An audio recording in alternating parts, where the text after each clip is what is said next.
4:1। आपको स्लिट चौड़ाई दी गई है, स्लिट की चौड़ाई, दैट क्लियर? स्लिट चौड़ाई दी, यहाँ पर आपको कंफ्यूज नहीं होना है कि आप सोचो कि नहीं आपको 2D दे दिया या D दे दिया या बीटा दे दिया या लैम्डा दे दिया, नहीं, ये फॉर्मूला तो वहां लगना ही नहीं है, ठीक है ना?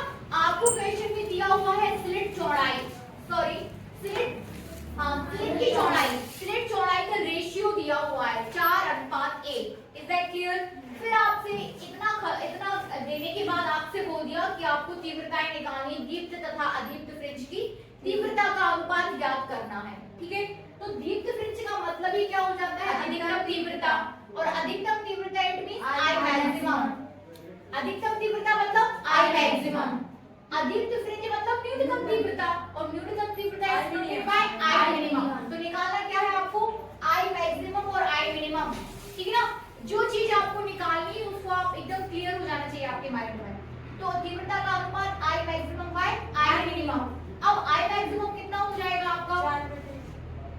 I1 plus I2 plus 2 under root I1 I2, ठीक है ना? यही फॉर्मूला है I मैक्सिमम के लिए, I1 plus I2 plus 2 under root I1 I2। I maximum के लिए फॉर्मूला आपके पास है I1 plus I2 plus 2 under root I1 I2, ठीक है ना? ये I मैक्सिमम को बताएगा। I मिनिमम क्या हो जाएगा? I1 plus I2 minus 2 I1 I2। ऐसे निकलेगी आपकी अधिकतम तीव्रता तथा न्यूनतम तीव्रता का अनुपात। मिनिमम में माइनस हो जाएगा और मैक्सिमम प्लस हो जाएगा। अब लेकिन तो भी आपके पास I1 I2 नहीं है, ठीक है? अब ये I1 I2 आपको कहां से मिलेंगे? ये 4:1 से। आपको दिया हुआ क्या है? फ्रिंज सिलेंडर की चौड़ाई, that is denoted by W1 और W2। W1 W2 आपको दिया है 4:1, और इसी का रेशियो किसके बराबर हो जाता है? सिलेंडर से निकलने वाली तीव्रता के बराबर, ठीक है ना? तो I1 की जगह यदि आप रेशियो को यदि आप खत्म करो, जैसे आप बचपन में कुछ क्वेश्चंस किया करते थे ना कि 2:1 है तो हमें टोटल कितना मिलेगा, तो आप 2 का x से गुणा कर सकते थे कि माना कि पहला 2x तो दूसरा x, ऐसा करते थे ना? तो ऐसे ही क्या हो जाएगा? पहला 4i तो दूसरा i, ठीक है ना? पहला 4i तो दूसरा i, तो I1 की जगह आपको कितना लिखना है? 4i, और I2 की जगह i। अब आपके पास एकदम फॉर्मूला एकदम क्लियर है, मान रखिए, सॉल्व कर दीजिए और उत्तर बताइए। इस टाइप की न्यूमेरिकल्स आपको आएंगे एग्जाम में। देखिए न्यूमेरिकल सॉल्व करने का फायदा क्या होता है?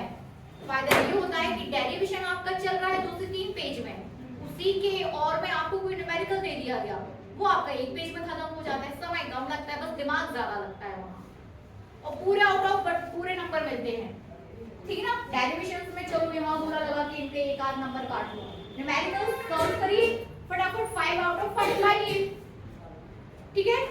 तो आपका ये कर दो इसको आई मैक्सिमम आई मिनिमम, एक बार हो ही गया, वेरी गुड। इसके बाद दूसरा क्वेश्चन करेंगे।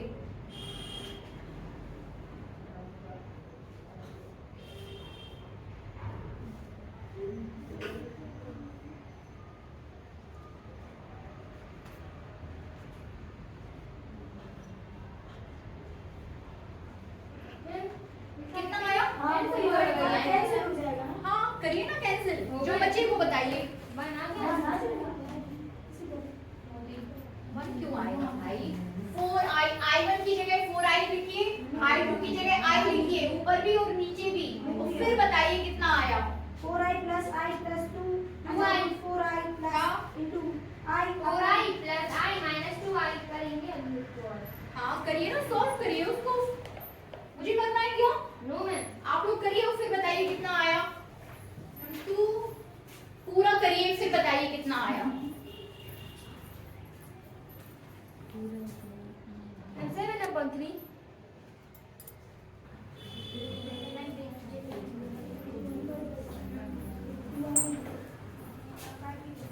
चलिए बहुत से बच्चों का आ चुका है, लेकिन इसको अपन कंप्लीट कर लेते हैं। यहाँ देखिए कितना आएगा, ये आप समझ गए आई मैक्सिमम आई मिनिमम है ना, इसको मैं साफ कर देती हूँ। अब इसको लिखिए I1 की जगह कितना लिखना है हमें? 4i। ये 4i प्लस i प्लस 2 under root 4i into I, ठीक है ना? फिर नीचे देखिए 4i plus i minus 2 under root 4i into I. ऐसे था? चलिए सॉल्व करिए 4i, इसको सॉल्व करिए 4i स्क्वायर हो जाएगा ना? 4i square plus 2 4i square, या फिर आप 2i का होल स्क्वायर भी लिख सकते हो। अंडर रूट भी और ये अंडर रूट हो जाएगा तो ये इससे कैंसिल हो जाएगा। सेम चीज आप नीचे भी करोगे, ठीक है ना? तो 4i plus i minus 2i square under root, है ना? स्क्वायर से अंडर रूट को कैंसिल करिए, तब आपके पास ऊपर आ जाएगा 4i प्लस i, 2 का इससे इंटू होगा तो कितना हो जाएगा? 4 दूनी 2 दूनी 4, तो 4i 8i और i 9i, ठीक है ना? ऊपर आ जाएगा आपके पास 9i और नीचे आ जाएगा 4i माइनस 4 और 1 5, और 5 में से 4 जाएंगे तो कितना बचेगा? 1, तो 1i। I is cancelled by I, तो I maximum by I minimum कितना आ जाएगा? 9:1। ये आ जाएगा आपका मैक्सिमम और मिनिमम तीव्रता का अनुपात बनेगा। सभी ने किया? दूसरा क्वेश्चन लिखिए, ये साफ कर दूं? जल्दी करिए, जल्दी करिए, फिर इसके बाद हम दूसरा क्वेश्चन करेंगे।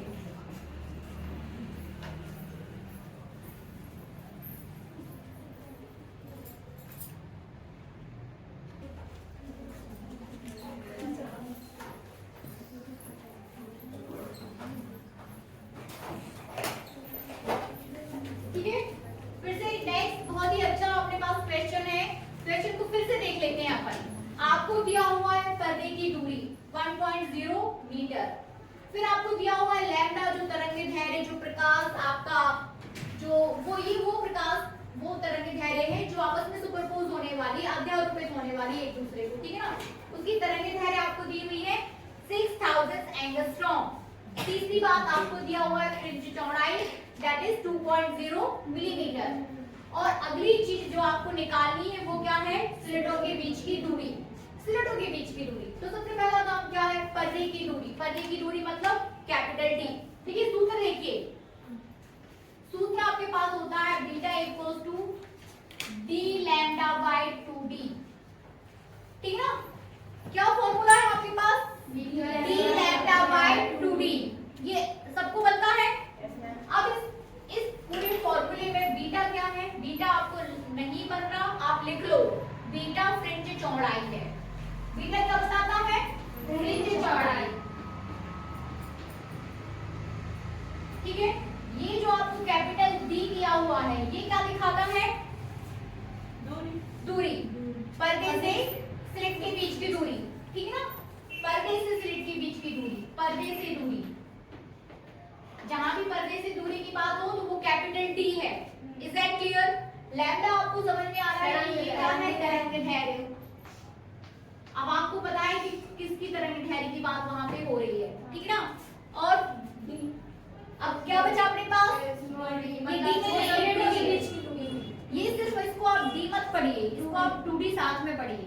जब भी आपकी स्लिटों के बीच की दूरी जो आपको ज्ञात करनी है, स्लिटों के बीच की दूरी, उसको स्मॉल डी मत समझिए, वो कंप्लीट 2d है। मतलब जो चीज आपको निकालनी है वो क्या निकालना है? 2d।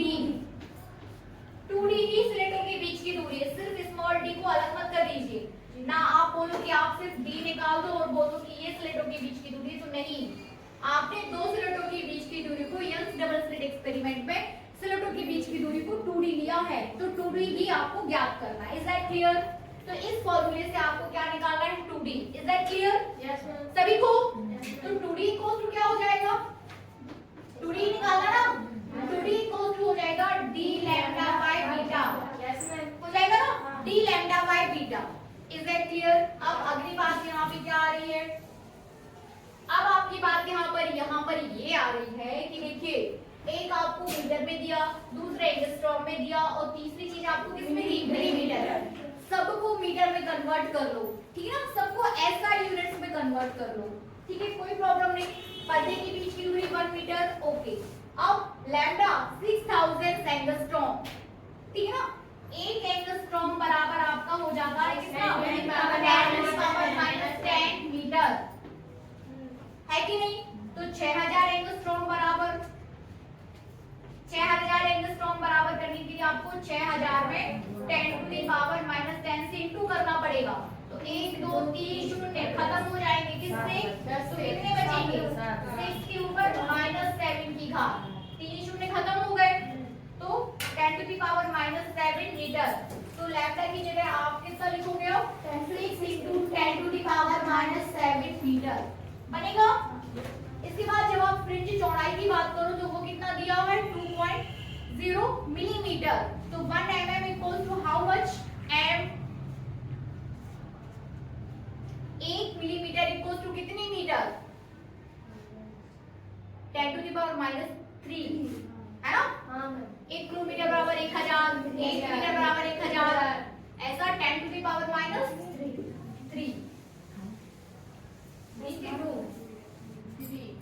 ठीक है ना, 10⁻³ तो ये हो जाएगा 2 × 10⁻³ मीटर। बस पुट कर दीजिए उस फॉर्मूले में और सॉल्व करके बताइए कितना आया। 2 कर लो, 2 निकालना है। हाँ 2d d की जगह कितना लिखना है, d की जगह कितना लिखना है, 1.0 लिखिए,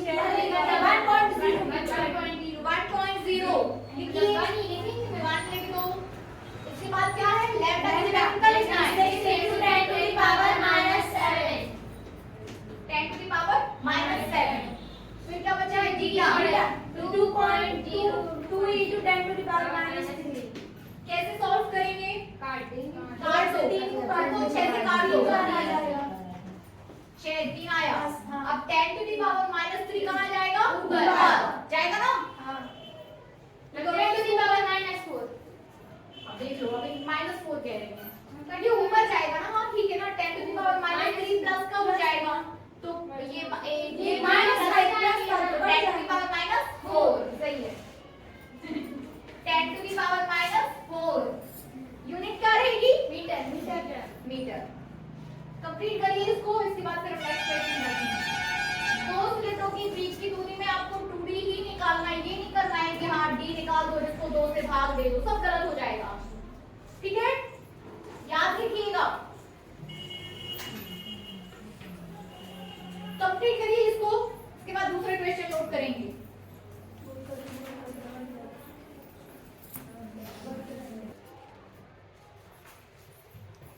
पढ़िए क्वेश्चन, फिर से पढ़िए खुशी पूरा क्वेश्चन फिर से पढ़िए। प्रकाश के व्यतिकरण संबंधी प्रयोग में दो स्लिटों के बीच की दूरी 0.0 दो स्लिटों के बीच की दूरी, देखिए क्वेश्चंस को सबसे पहले क्या है, ध्यान से पढ़ो, ध्यान से पढ़ो, एक बार में नहीं समझ में आ रहा 2 बार पढ़ो, 2 में नहीं समझ में आ रहा 3री बार में पढ़ लो। जब आप ध्यान से क्वेश्चंस को पढ़ लेते हैं ना तो आपको अपने आप ही चीजें समझ में आने लगती हैं, ठीक है। तो क्वेश्चंस में क्लियर हो गया कि दो स्लिटों के बीच की दूरी आपको क्या दी हुई है, 0.2 और दो स्लिटों के बीच की दूरी को हम 2d से डिनोट करते हैं, so that is 2d। 2d equal to क्या हो गया, 2.0 0.2 मैं तो 2 × 10⁻⁻2 mm, ठीक है। अभी जो गिरा है वो ले लेते हैं, 0.2 mm। नेक्स्ट आगे बढ़िए। इनसे निर्गत प्रकाश के व्यतिकरण की दूरी 1.0 m पर स्थित पर्दे पर 1.0 m, देखिए पर्दा जैसे ही पर्दा वर्ड आ गया कैपिटल D तो वो कैपिटल D है, जैसे ही पर्दा वर्ड आया तो वो क्या हो जाएगा, कैपिटल D, और capital D equals to 1.0 metre, ये मीटर में दिया है ना, 1.0 मीटर। आगे पर्दे पर स्थित पर्दे पर 3.0 mm चौड़ाई मीटर दिया 3 mm, कितना लिखा, 3.0 मिलीमीटर 3.0 mm क्या दिया है यहाँ पे, बीटा फ्रिंज चौड़ाई, and that is beta. Suhani 3.0 mm क्या हो जाएगा यहाँ पर, बीटा, ठीक है ना, बीटा। तो तो बीटा इक्वल टू हो जाएगा आपका 3.0 mm। अब निकालना क्या है आपको, सिलिंडर पर आपकी प्रकाश सिलिंडर पर आपकी प्रकाश का तरंगित है, और दूसरी चीज आपको केंद्रीय फ्रिंज से तीसरे नंबर की अधिक फ्रिंज की दूरी बैठ जाइए, ठीक है ना। तो इस छोटे से फॉर्मूले में से तीन चीजें आपको दे दी गई हैं, 1 2 3 4। चार में से तीन चीजें आपको कौन कौन सी दे दी गई, आपको बीटा दे दिया गया, आपको डी दे दिया गया, आपको 2d दे दिया गया, आपको लैम्डा निकालना है। फटाफट निकाल के बताइए। सबसे पहले सबको मीटर में कन्वर्ट कर लो, जैसे अभी हम किए थे, ठीक है ना। जो भी राशि आपकी mm में है उसे आप मीटर में कन्वर्ट कर लो, और देन मुझे बताइए कि कितना आया। मैं आगे कितना आया लैम्डा मीटर, उसको एंगस्ट्रॉम में कन्वर्ट करो, एंगस्ट्रॉम में कन्वर्ट करो। पहले करना मैम क्यों? चलिए 5 मिनट लूंगी मैं आपका, ठीक है ना। घंटी लग चुकी है लेकिन 5 मिनट में ऐसे अपन कंप्लीट कर लेंगे। सिलिंडर के देखो यहाँ तक तो सबको बन जाएगा, ये तरह दिखा रहे आप निकाल लोगे। बात यहाँ पर ये आ रही है कि केंद्रीय दीप्त फ्रिंज से तृतीय अदीप्त फ्रिंज की दूरी, ठीक है ना। केंद्रीय दीप्त फ्रिंज से केंद्रीय अदीप्त फ्रिंज की दूरी, दीप्त अदीप्त स्थिति का फॉर्मूला लगाइए। दीप्त फ्रिंज की स्थिति क्या है, दीप्त फ्रिंज की स्थिति का फॉर्मूला yn इक्वल्स टू, जल्दी बताओ, जल्दी बताइए। d लैम्डा, अरे n lambda square minus 1 lambda by 2, ऐसा कुछ था ना। d लैम्डा बाय 2d, कैसा, n lambda d upon 2d। हाँ n lambda d upon 2d, n lambda d upon 2d, यही था ना। हाँ। ये दीप्त के लिए था, और अदीप्त के लिए क्या था, yn double dash equals to 2n minus 1 upon 2n minus 1 lambda upon 2। 2n minus 1 lambda by 2 d upon 2d, ठीक है ना, d upon 2d। तो दीप्त और अदीप्त फ्रिंज की ये स्थितियों के फॉर्मूले आपके पास हैं, ठीक है ना। दीप्त और अदीप्त, अब आपसे बोला जा रहा है केंद्रीय दीप्त फ्रिंज से, जब केंद्रीय दीप्त फ्रिंज से आपकी बात होगी तो n इक्वल्स टू 1, ठीक है ना, n इक्वल्स टू 1, तो वो केंद्रीय दीप्त फ्रिंज की स्थिति बताएगी।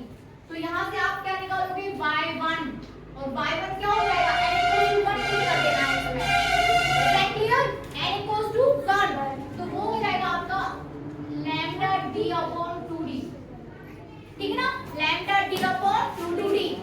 फिर आपसे बोला जा रहा है तृतीय अदीप्त फ्रिंज की स्थिति, अदीप्त, ये अदीप्त वर्ड और किसके लिए है, तृतीय। तो तृतीय में ये अदीप्त फ्रिंज की स्थिति है, तो अदीप्त के लिए आप कितना लिखोगे, तीसरा, तो y3, तो n इक्वल्स टू 3, 3 दूनी 6, और 6 में से 1 गए 5 lambda 5, ठीक ना, इज दैट क्लियर ना। 3 दूनी 6 और 6 में से 1 गए 5, तो यहाँ पर 5 आ जाएगा, 2 इज ऑलरेडी, ठीक ना, lambda by 2d, lambda by 2d, lambda by 2d, lambda d by 2d। ये स्थितियां से यहाँ पर अब आपका ये क्लियर हो जाएगा केंद्रीय फ्रिंज से तृतीय अदीप्त फ्रिंज की स्थिति या दूरी, इसी से आ जाएगा। ये चीज भी आपकी क्लियर कर देगी ये वाली। यहाँ से आपको क्या मिल जाएगा, ये जो फॉर्मूला निकाल के आया ना आपका y3, 5 2 divided 5 by 2 into lambda d by 2d, यही आपको केंद्र से तीसरी अदीप्त फ्रिंज की स्थिति बताएगा। इसको तो लेने की जरूरत भी नहीं है, यही बता देगा आपको, है कि नहीं, ये बता देगा। निकालना कैसे है वो पता चला, आपको अदीप्त फ्रिंज की स्थिति वो पता होना चाहिए, आपको दीप्त फ्रिंज की स्थिति पता होना चाहिए। और ये दोनों ही फॉर्मूले आपके कहाँ से हैं, केंद्र से। ये दोनों फॉर्मूले कहाँ से हैं, सेंट्रल फ्रिंज से हैं, सेंट्रल से। एनवी दीप्त फ्रिंज की स्थिति आपने किया था ना, केंद्र से एनवी दीप्त फ्रिंज की स्थिति, केंद्र से एनवी अदीप्त फ्रिंज की स्थिति। दीप्त के लिए आपने फॉर्मूला निकाला, आपने अदीप्त के लिए निकाला। जब एनवी का पता है आपको तो इस पर आप दूसरे भी निकाल सकते हो, एन की डिफरेंट वैल्यूज। यदि n इक्वल्स टू 2 पुट करते हो तो वो केंद्र से दूसरी फ्रिंज की स्थिति